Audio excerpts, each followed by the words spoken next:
Assalamualaikum warahmatullahi wabarakatuh.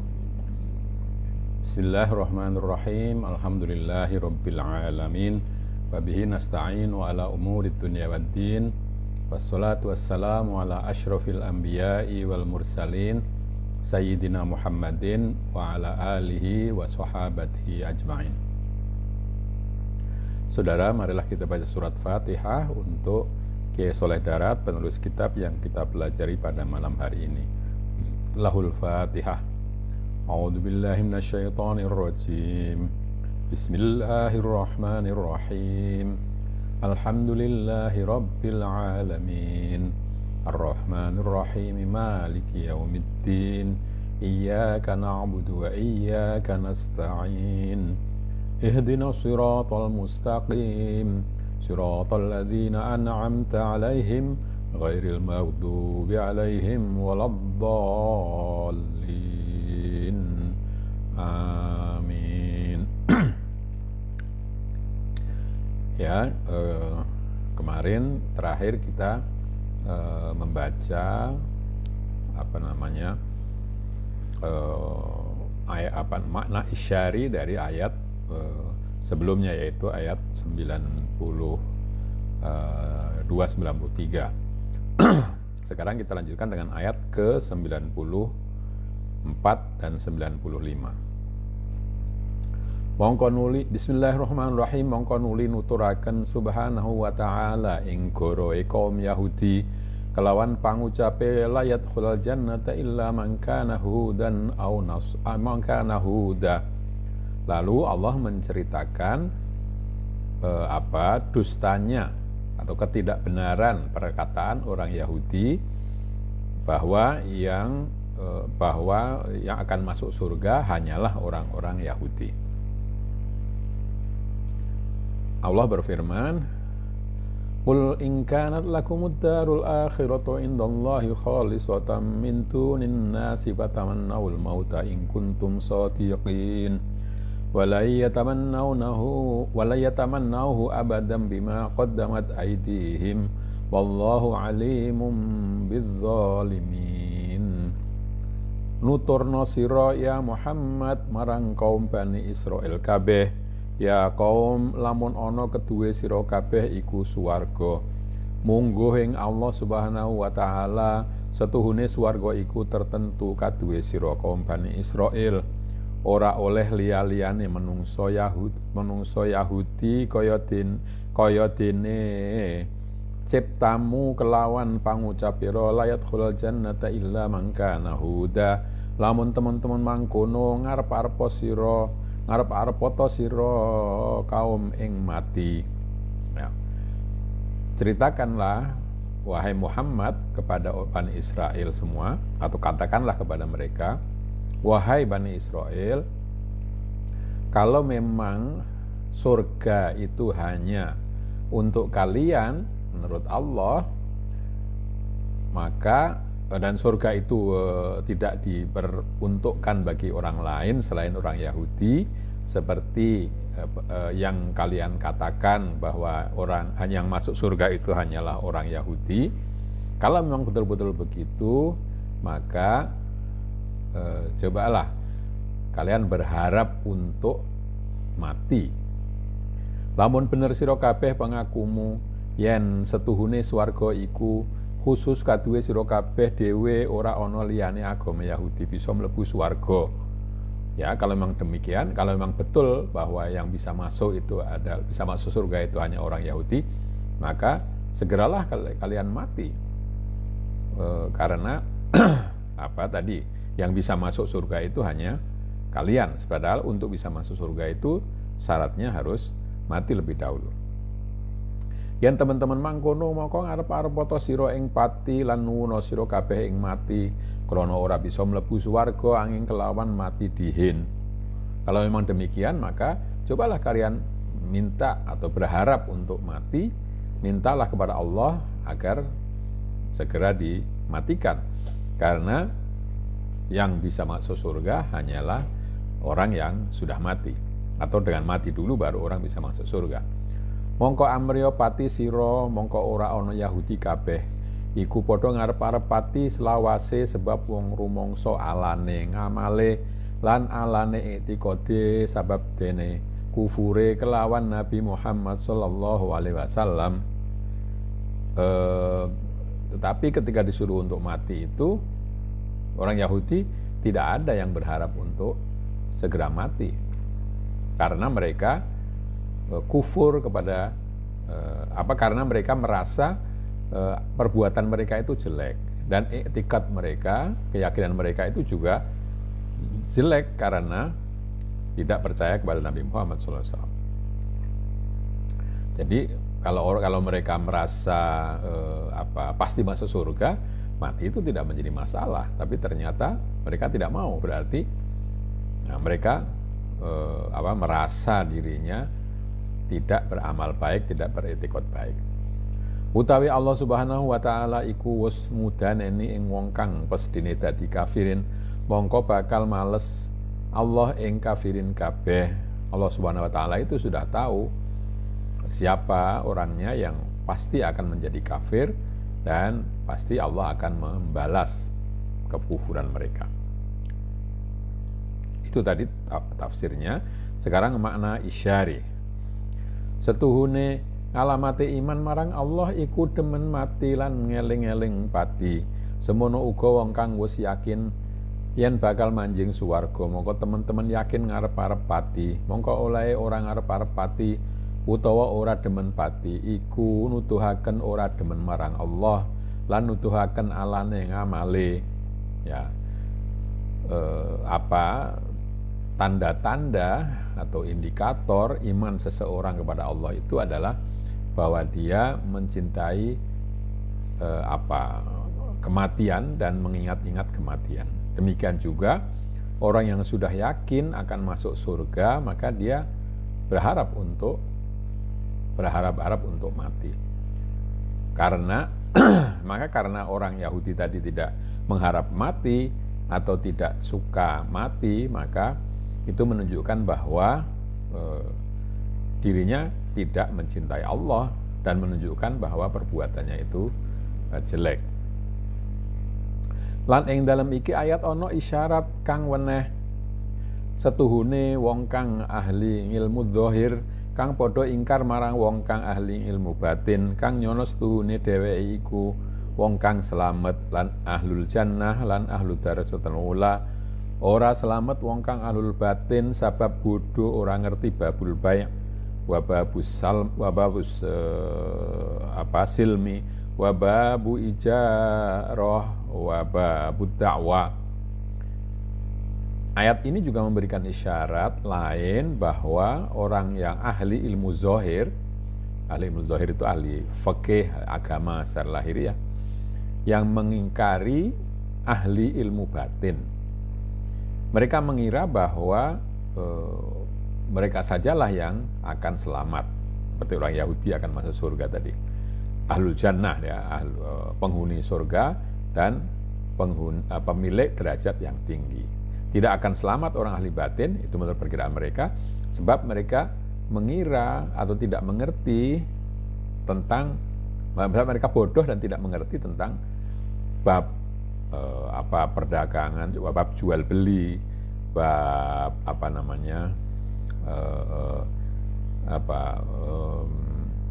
tempah ya. Tempah itu bayar dulu, nanti barangnya datang kemudian, atau dan juga bab ijaroh ya, bab sewa menyewa, dan juga bab dakwah, bagaimana mendakwah orang. Jadi ini semuanya urusan fikih. Jadi ada orang ini memberikan isyarat bahwa ada orang yang ahli ilmu zahir yang mengatakan bahwa ahli ilmu batin itu tidak akan masuk surga karena mereka tidak mengerti masalah-masalah zahiriyah. Seperti tadi jual beli, beli dengan penyerahan barang kemudian, lalu sewa menyewa, dan mendakwa ya di pengadilan. Sarene mangkono mokaan dadi akan Allah Subhanahu wa taala ing alamate saadah lan alamate salamah iku wong kang bosen urip lan ngarep-arep pati. Karena itu maka Allah menjadikan tanda dari kebahagiaan dan tanda keselamatan itu adalah bosan hidup dan mengharap-harap mati.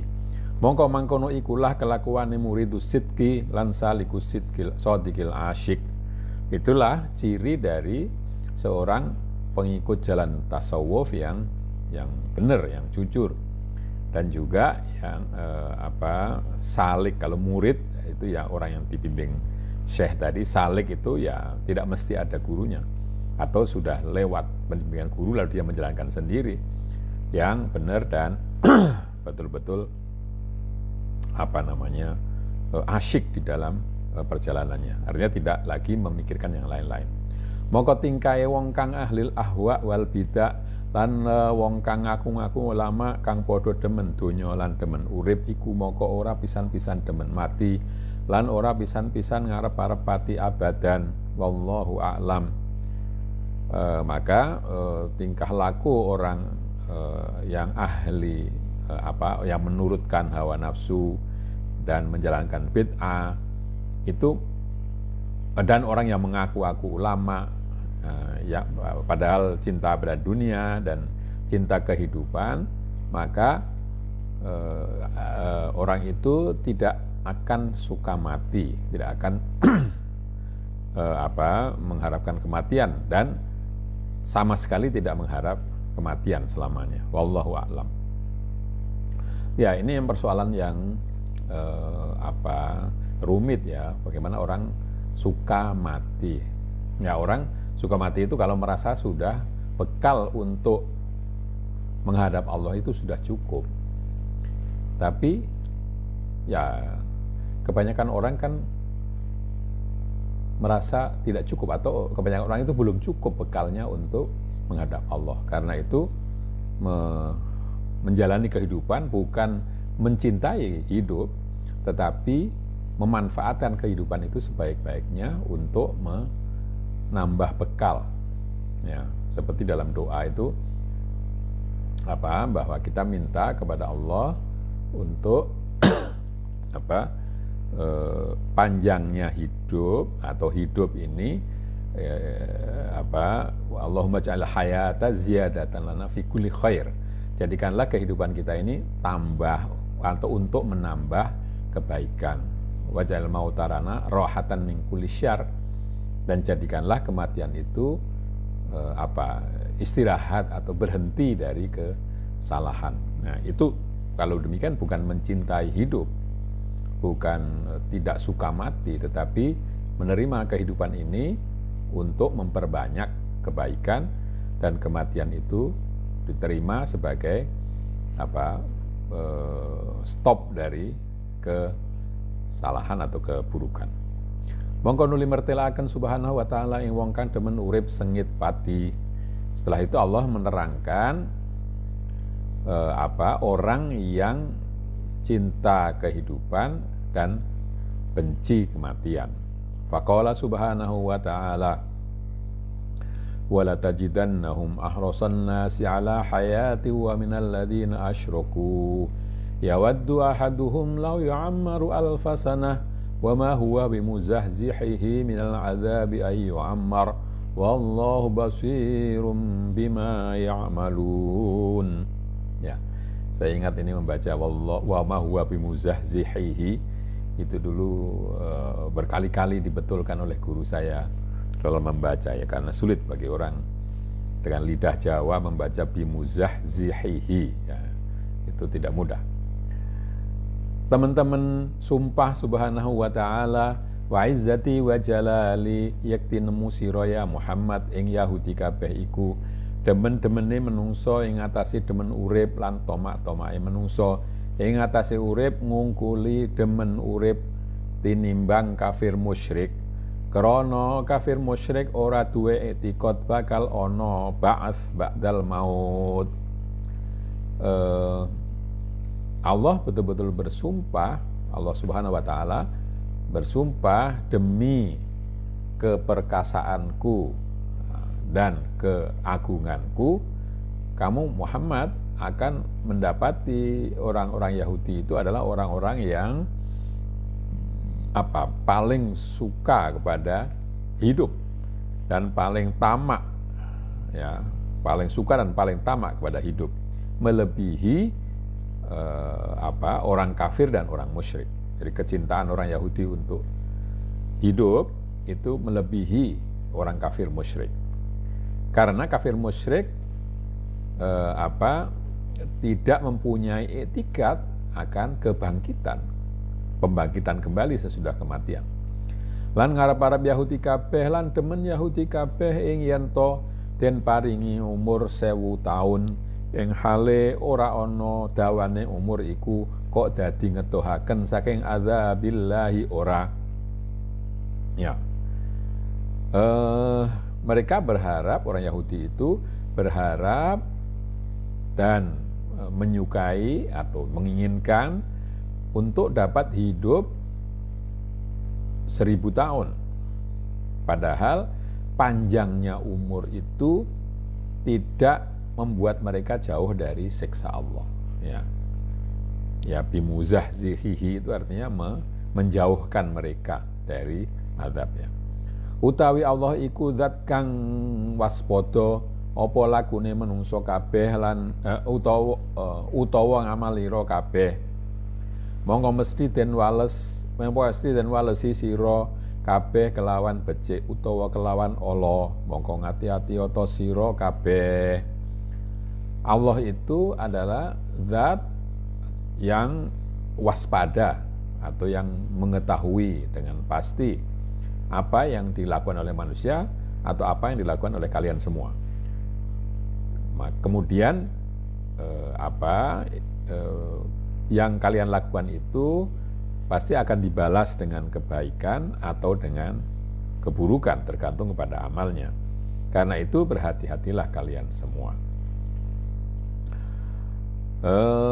Makna al-isyari, aweh isyarah setuhune, maksudnya ayat ini ya, aweh isyarah setuhune demen urip iku ngalamati ahlul ghaflah wa ahlul ahwa. Mongko utawi luweh alane demen urip iku demen urip krana arah ngumpulaken donya. Ayat ini memberikan isyarat bahwa suka kehidupan itu merupakan tanda dari orang yang lalai dan ahli dan orang yang mengikuti hawa. Adapun yang paling jelek dari kesukaan kepada hidup itu adalah kalau kesukaan hidup itu dimaksudkan untuk mengumpulkan dunia. Mongko utawi tingkahe wong mukmin lan kelakuane wong mukmin iku wajib arep bali marang bendarane, utawi budak kang minggat saking bendarane iku tentu ora demen bali marang bendarane. Ya, tingkah atau sifat dari orang mukmin itu adalah pasti nanti akan kembali kepada tuannya. Sedangkan budak yang melarikan diri dari tuannya itu adalah budak yang tidak ingin kembali kepada tuannya, itu budak yang jelek. Lan kasebut ing dalam hadis dawuhe Kanjeng Nabi sallallahu alaihi wasallam, lan sapa wong demen liko Allah mongko iya demen Allah liko ahu. Ya. Lan sapa wonge ora demen liko Allah mongko iya sengit Allah liko ahu. Ya. Di dalam hadis disebutkan bahwa Rasulullah SAW bersabda, orang atau siapapun yang suka untuk bertemu Allah, maka Allah pun suka untuk bertemu dengan dia. Ya. Tetapi sebaliknya, barang siapa yang tidak suka ketemu dengan Allah, maka Allah pun tidak suka ketemu dengan dia. Tegese demene kawula ing pati iku ngalamati saadah lan selamat, sabab liko Allah lan malih sarehne demen urip iku kelakuane Yahudi mongko dadi ora wenang ing ngatasé wong mukmin tiru-tiru kelakuane Yahudi. Krana tasyabuh bil kuffar iku haram, fafham wa tadabbar. Maksudnya kecintaan seorang hamba kepada kematian itu merupakan tanda kebahagiaan dan keselamatan karena akan bertemu Allah. Juga karena cinta kepada dunia atau suka kepada dunia itu merupakan sifatnya orang Yahudi, maka tidak boleh orang mukmin itu meniru-niru sifatnya orang Yahudi, karena meniru orang kafir itu haram. Maka pahamilah ini dan renungkanlah begitu. Lantat kalane Abdullah bin Surya ulama wong Yahudi takon marang Kanjeng Nabi, ya sallallahu alaihi wasallam, ya Rasulullah, sinten ingkang dateng wonten ngarsa jengan dika bekto wahyu. Ya. Ketika seorang ulama Yahudi yang bernama Abdullah bin Surya bertanya kepada Nabi Muhammad SAW, wahai Rasulullah, siapa yang datang kepada Tuhan membawa wahyu? Ya, jadi ulama Yahudi ini tanya, siapa yang membawa wahyu kepada Nabi?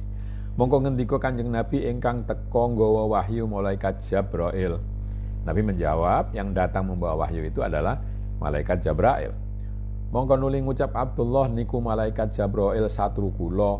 Keranten malaikat Jabrail niku nekani nggawa ngadab, mboten nggawa rahmat. Lamun ingkang teka mbekta wahyu iku malaikat Mikail, yakti kula purun iman. Abdullah bin Surya tadi lalu mengatakan malaikat Jabrail itu lawan atau musuh kami, karena malaikat Jibril itu datangnya membawa siksa, bukan membawa rahmat. Kalau yang datang itu malaikat Mikail, pasti kami akan beriman. Wakila ingkang den takoni dene Yahudi iku Sayyidina Umar bin Khattab. Monggo takon Abdullah bin Surya, ya Umar, sapa wonge ingkang teka marang Nabi Muhammad kelawan nggawa wahyu? Menurut satu riwayat yang bertanya itu adalah orang yang ditanya oleh orang Yahudi itu adalah Sayyidina Umar bin Khattab. Pertanyaannya, wahai Umar, siapa yang datang kepada Nabi Muhammad dengan membawa wahyu? Umar mengatakan, iku malaikat Jibril, itu adalah malaikat Jabrail. Malaikat Jabrail. Mongko ngucap Abdullah, iku Jabrail satruku lamuno Mikail aku iman. Ya. Siapa? Abdullah bin Surya tadi mengatakan Jibril itu musuhku. Kalau Mikail pasti aku beriman. Mongko takon Umar, Siroya ibnu Surya weruh namane Jabrail ora weruh namane Muhammad. Maka Umar berkata, wahai Ibnu Surya, kamu ini bagaimana? Kenal nama Jabrail tapi tidak kenal nama Muhammad. Mongko ngucap Yahudi, naam, ya, kata orang Yahudi itu. Mongko takon Umar, opo pangkate Jabrail lan Mikail indallah? Lalu Umar bertanya, apa pangkat Jabrail dan Mikail di hadapan Allah atau di sisi Allah? Mongko ngucap, utawi karo-karo agung pangkate indallah, tetapi ini Mikail iku satrune Jabrail. Ya. Siapa? Orang Yahudi tadi mengatakan kedua-duanya memang mulia di hadapan Allah, tetapi Mikail itu adalah musuhnya Jabrail. Monggo ngendika Umar, wallahi endi-endi wong kang nyatru salah suwiji iku tentu nyatruwane, lan endi-endi wong kang nyatru karone iku dadi satrune Allah. Umar mengatakan siapapun yang memusuhi yang satu itu akan menjadi musuh yang lain, dan barang siapa memusuhi kedua-duanya maka berarti itu memusuhi Allah. Mongko tatkala mengkono mongko tumurun malaikat Jabrail kelawan gawa iki ayat faqala ta'ala. Nah, dalam keadaan seperti itu atau setelah ada pertanyaan itu lalu turunlah ayat berikut ini. Faqala ta'ala qul man kana aduwwan li Jibril fa innahu nazzalahu ala qalbika bi idznillah musaddiqan lima bayna yadayhi wa hudaw wa busyra lil mu'minin. Man kana aduwwan lillahi wa malaikatihi wa rusulihi wa Jibril Mikala fa innallaha aduwwun lil kafirin. Dawuhna sira ya Muhammad marang manungsa kabeh, sapa wonge nyatru marang malaikat Jabrail dumeh nggawa wahyu marang Nabi Muhammad, monggo becik mati yo kelawan kaku sira. Kok ingsun durung nurunaken wahyu marang Nabi Muhammad ora. Ini mongko krana setuhune malaikat Jibril iku iya ijih nurunaken wahyu marang sira ya Nabi Muhammad. Tegese nurunaken Quran ing atase Nabi Muhammad lafadzi lan maknane kelawan perintahe Allah. Hale cocok lan beneraken marang pira-pira kitab kang sadurunge Quran. Kaya Taurat lan Injil lan hale dadi nuduhaken marang dedalan kang hak lan dadi bebungah kelawan swarga marang para mukminin kabeh. Ya. Ya, terjemahan bebas dari ayat tadi adalah katakanlah wahai Muhammad kepada manusia semua, barang siapa memusuhi malaikat Jibril karena dia membawa wahyu kepada Nabi Muhammad, maka ketahuilah bahwa Jibril itu menurunkannya ke hatimu. Atau di sini karena itu baiklah dia mati saja dengan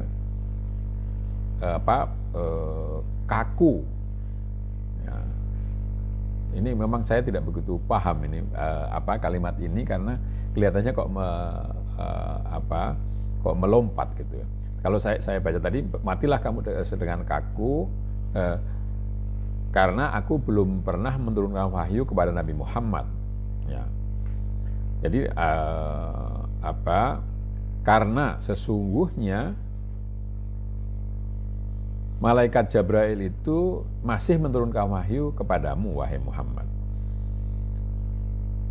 Jadi kelihatannya ada yang hilang di dalam tulisan aslinya ya. Tegese maksudnya bahwa Allah menurunkan Quran melalui malaikat Jibril kepada Nabi Muhammad SAW, lafaz dan maknanya atas perintah Allah ya. Sesungguhnya malaikat Jibril itu menurunkan Quran kepada Nabi Muhammad, lafaznya dan maknanya atas perintah Allah yang keadaannya itu cocok dan membenarkan beberapa kitab sebelum Quran seperti Taurat dan Injil, dan menunjukkan kepada jalan yang benar dan menjadi berita gembira atau memberikan berita gembira dalam bentuk surga kepada orang-orang mukmin semua. Mongko sapa wonge nyatru ing Allah lan malaikate Allah, lan nyatru ing utusane Allah, lan nyatru ing malaikat Jibril lan Mikail, iku setuhune subhanahu wa ta'ala iku iya Mongko setuhune iku iya nyatru ing kafirin kabeh. Mongko setuhune Allah subhanahu wa ta'ala iku iya nyatru ing kafirin kabeh. Barang siapa memusuhi Allah dan malaikatnya serta memusuhi utusannya dan memusuhi malaikat Jibril dan Mikail, maka Allah pun memusuhi orang-orang kafir semua. Yakni artine setuhune wong kang nyatru marang malaikat Jibril krana dumeh nggawa wahyu saking perintah Allah kelawan nggawa Quran iku wong banget bodhone tinimbang jamat. Maksudnya adalah bahwa orang yang memusuhi malaikat Jibril karena dia telah membawa wahyu atas perintah Allah yang berupa Quran, itu adalah orang yang sangat bodoh atau lebih bodoh dibanding dengan benda-benda mati. Krana iku Quran cocok kelawan kitab Taurat utawa Injil krana lamun duwe akal sampurna, yakti banget syukure sabab tekane Quran lan tekane kelawan sabab malaikat Jibril. Kalau orang itu punya akal yang sempurna, maka pasti bersyukur karena datangnya Al-Quran itu dibawa oleh malaikat Jibril. Mongko hak wajib arep demeno syukur marang wujude malaikat Jibril krana dadi sabab benere kitabe kelawan kaseksenan Quran. Maka mestinya wajib orang itu suka dan syukur kepada adanya malaikat Jibril karena dia menjadi sebab pembenaran bagi kitab yang dia miliki, maksudnya orang Yahudi, dengan disaksikan oleh Al-Quran. Baiklah, kita sudah ada satu alinea lagi karena ini tinggal satu. Utawi pangendikane subhanahu wa ta'ala fa innahu nazzalahu ala qalbika iku tegese setuhune Allah taala anurunaken ing Quran ing atase Kanjeng Nabi Muhammad sallallahu alaihi wasallam kelawan lafadhilan maknane ora kok temurune Quran iku ing atase penggalihe Nabi bloko ora kelawan lafaz mengkono ora krana pangendikane subhanahu wa ta'ala inna anzalnahu qur'anan arabiyya.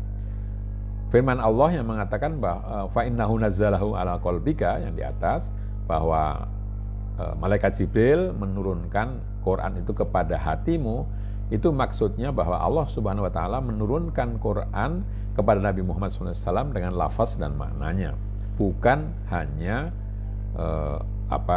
turun kepada hatinya saja tanpa lafaz, bukan begitu. Karena firman Allah di tempat lain, sesungguhnya kami telah menurunkan Al-Quran itu dalam bahasa Arab. Kalau bahasa Arab berarti bukan hanya dalam hati, gitu maksud dari pernyataan ini. Baiklah, sampai di sini kita akhiri dengan membaca hamdalah. Alhamdulillahirabbil alamin. Kurang lebihnya minta maaf. Wassalamualaikum warahmatullahi wabarakatuh.